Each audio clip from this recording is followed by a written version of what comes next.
Assalamualaikum warahmatullahi wabarakatuh. Selamat pagi, siang, sore, dan malam.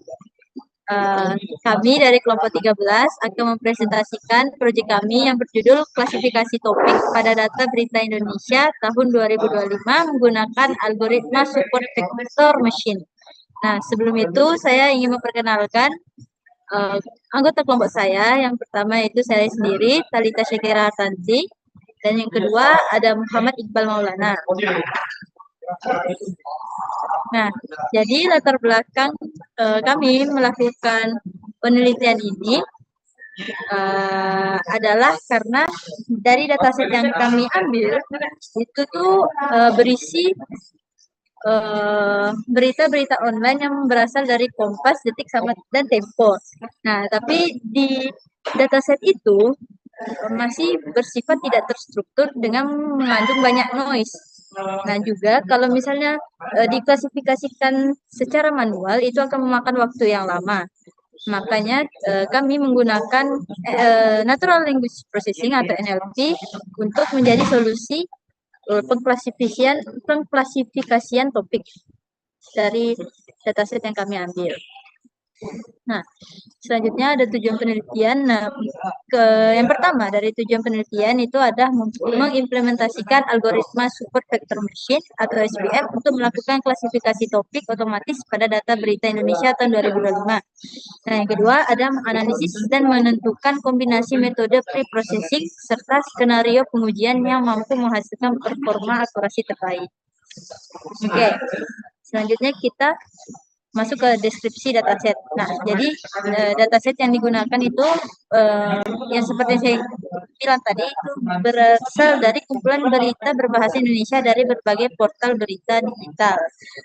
Nah, jadi di dalam dataset tersebut terdapat kolom-kolom yang berisi judul, isi, berita, tag, dan sumber. Nah, dari dataset ini akan kita klasifikasikan menjadi 3 kelas utama, yaitu politik, hukum, serta metro dan peristiwa. Nah, jadi dari data yang telah difilter itu kita mengambil sampel sekitar 1.500 data secara acak untuk digunakan dalam pelatihan dan pengujian agar proses pengolahan menjadi lebih efisien. Nah, selanjutnya ada langkah eksperimen. Nah, jadi kami melakukan ada 5 langkah eksperimen. Yang pertama itu akuisisi dan deskripsi data. Itu bisa dari instalasi dan import data dari Kaggle, membaca file data sedang mengambil sampel data, menampilkan isi, menyalin folder. Terus yang kedua ada text pre-processing, seperti instalisasi library, melihat distribusi label yang awal, dan juga membuat fungsi untuk pembersihan teksnya. Nah, yang ketiga ada merancang skenario pemodelan seperti mapping label dengan membuat beberapa skenario pre-processing. Nah, yang keempat ada algoritma yang digunakan. Nah, jadi algoritma yang digunakan itu adalah super vector machine atau SVM. Selanjutnya, yang terakhir ada evaluasi model. Nah, evaluasi model itu kita membuat visualisasi untuk akurasi, juga membuat confusion matrix untuk setiap skenario yang dilakukan. Nah, kemudian selanjutnya ada 4 skenario yang kami lakukan. Yang pertama ada skenario basic, itu tuh berarti teks hanya dibersihkan dari simbol dan kapitalisasi tanpa pemrosesan lanjutan. Nah, yang kedua itu ada penambahan stop word, yaitu penambahan tahap penghapusan kata-kata umum pada hasil pembersihan dasar. Ada juga selanjutnya skenario 3 di penambahan stemming, itu untuk melakukan pre-processing lengkap mencakup pembersihan, penghapusan stop word, dan stemming pada 100 kata pertama dari berita.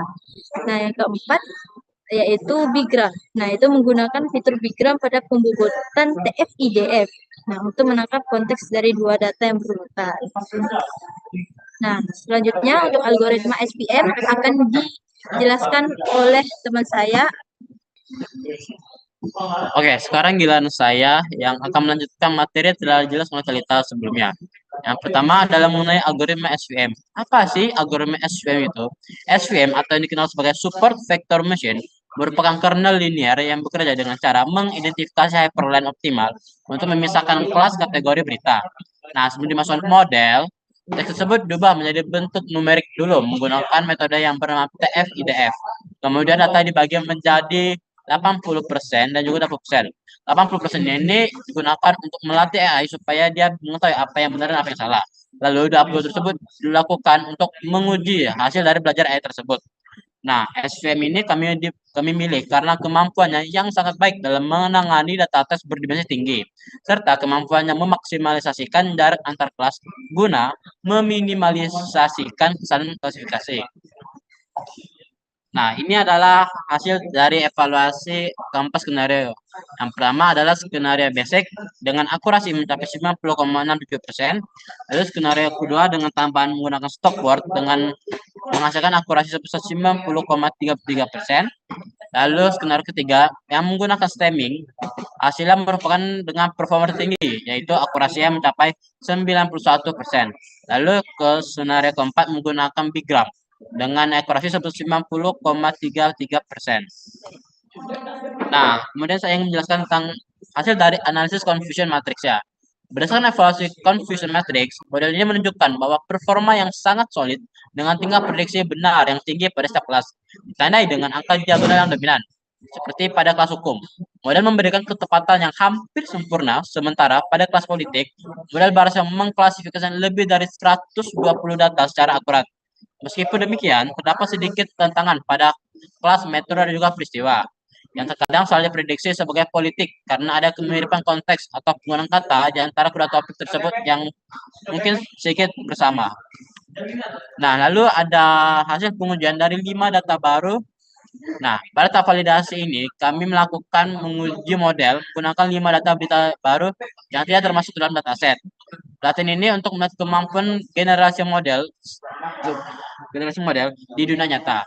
Setiap data baru tersebut diproses melalui tahapan pre-processing dan TF-IDF yang sama sebelum diprediksi oleh model SVM. Hasil pengujian tersebut menunjukkan bahwa model mampu memberikan prediksi 100% benar, di mana berita tersebut terkait korupsi tepat diklasifikasi sebagai hukum, berita peristiwa harian sebagai metro, dan berita pemerintahan sebagai politik. Nah, kesimpulan. Kesimpulan dari penelitian ini menyimpulkan bahwa algoritma SVM atau Super Vector Machine sangatlah efektif dalam melakukan klasifikasi topik berita di Indonesia dengan capaian akurasi konsisten di atas 50%. Dari berbagai pengujian, skenario 3 yang melibatkan proses stemming muncul sebagai metode terbaik dengan akurasi mencapai 91%.